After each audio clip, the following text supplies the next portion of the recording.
What up, though? It's your boy Bezo, and we got a major fraud alert. You hear me? I'm talking the kind of fraud alert, queen, to where I can go pull 100,000 out the bank right now. But I also need a GoFundMe. But being that I ain't got no kind of financial literacy whatsoever, I just so happen to be fortunate enough to receive 14,000 in donations. But you know what I'm going to do? I'm going to go to the club and I'm going to go ahead and throw all this money I was begging for. I'm going to throw it in the air. Yeah, that type of fraud. Y'all check this out, then we going back. But one thing about me, I could pull 100,000 on the bank. Can you do the same? Voicing my opinion is not arrogant. You know, she asked me if she would be a good fit for me. If I like what I see, you know, it's contrary to the truth. So that's all I can do is just state what I see. That's not a good look for me. That's all, queen. But thank you. You did me a favor as well. Now, when dude first went viral, right, from a YouTube dating show called Pop the Balloon, and I want to clear that up because in my first video, I called it 20 verse 1. And them is two entirely different shows, but y'all can check out the first video. But anyway, when dude first went viral from Pop the Balloon dating show by coming off arrogant, and in my opinion, that's his well right too.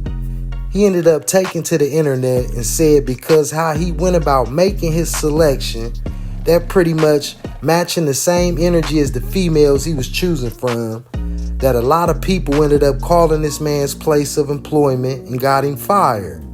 Now, a lot of men felt how I felt, right? About that now, how his supposedly new situation and him taking a loss, losing his job didn't truly justify his actions, granting him to lose his job, right? And I ended up making a video, like I said, y'all can go check that out as well. I made a video expressing my opinion, how I felt about him losing his job over how he chose to carry himself, and did it justify all that. But anyway, a lot of men felt how I felt, and this brother ended up starting to GoFundMe, right? Because he seen that a lot of brothers was supporting him and felt sorry for him, just didn't like the whole so-called situation that turned out to be a finesse. And the finesser seen that he had support and took advantage, right? But perception is everything. I was told that a long time ago, until the real gets exposed. And this brother's ex-girlfriend ended up taking to the internet to expose some realness from her perspective about this man. So I want y'all to check that video out, then we gonna come back. Now that we opened the can of worms, let's go ahead and talk about part 1 of Watch Who the Fuck You Date. So his name is Aaron. Aaron is my ex. We dated for a few months and it didn't last very long, and let me tell you why. He is like insane. It's like he has that little person talking to him in the corner of his shoulder at all times. Like he's making up constant stories in his head about like that I'm cheating on him, that he's got to watch his back, that I have guys in my apartment at all times, and that I'm cheating while I'm at work, when I work in a clinic full of women, by the way. So let's take it back to the beginning. So again, we met. I lived in Arizona. He lived in New Mexico, and he said, oh, I have a friend that lives in Arizona. I was actually just there. I was like, oh, dang. Well, whenever you're down here again, let's grab dinner or whatever. He's like, all right. He ended up coming, and his plan was to end up moving to Arizona anyway with his friend, right? He ended up at my house so much anyway that I was just kind of like, I mean, you kind of already live here. His clothes was there, everything. So I was like, fuck it. Just, you know, that was my mistake. So my mom ends up making dinners for us all the time. We're Mexican. We make huge dinners. And the first time he went, he met the family and everything was cool. But when we left, my mom called me and she said, are you okay? And I said, what do you mean, am I okay? She said, well, I see something in his eye, like he wants to hurt you or like he wants to control you. I don't know how to tell you because I don't want you to think that I'm crazy, but I'm just telling you to be careful and really think about if this is the guy that you really want to be with. So that's what we dealing with, right?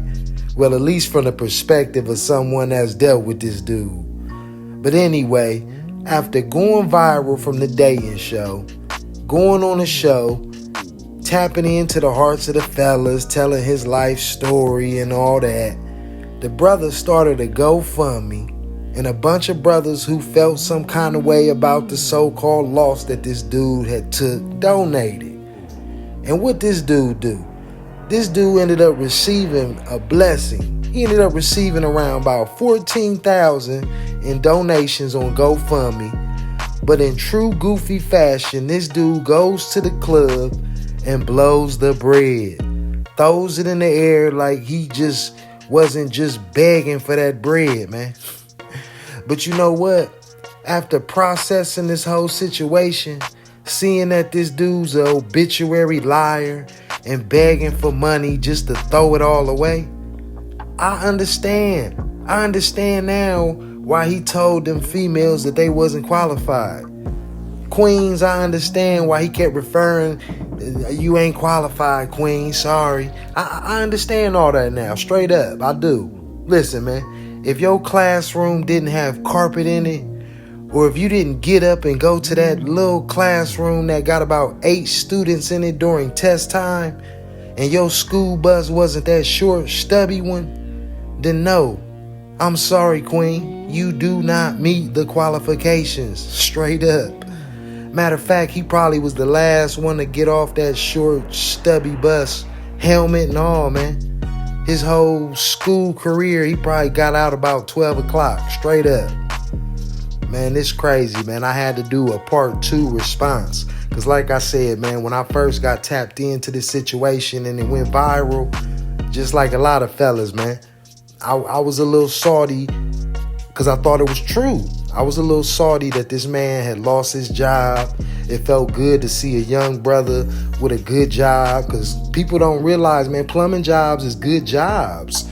Shoot, to be honest with you, in like the next 10 years, the demand for plumbers going to be making what lawyers is making. So to see a young brother of his stature with a good job, confident, what some was calling sassy or arrogant, to see him lose his job, man, a lot of brothers felt some type of way. And he seen that and made a GoFundMe and got the finessing. A lot of brothers felt like I felt. Shoot, I made a part 1, like I said, y'all go check that out. Stating my opinion about the situation, right? But it was all one big finesse. Perception is a reality until the perception is exposed, straight up. And this is a major fraud alert. Anyway, man, I'm glad the fraud got exposed, man. No more money getting donated, brother. You tried it. Get back in the gym. Go ahead and get the muscles up. Anyway, man, this Bezo, man. Y'all like, y'all share, y'all subscribe. Peace. But one thing about me, I could pull 100,000 on the bank. Can you do the same?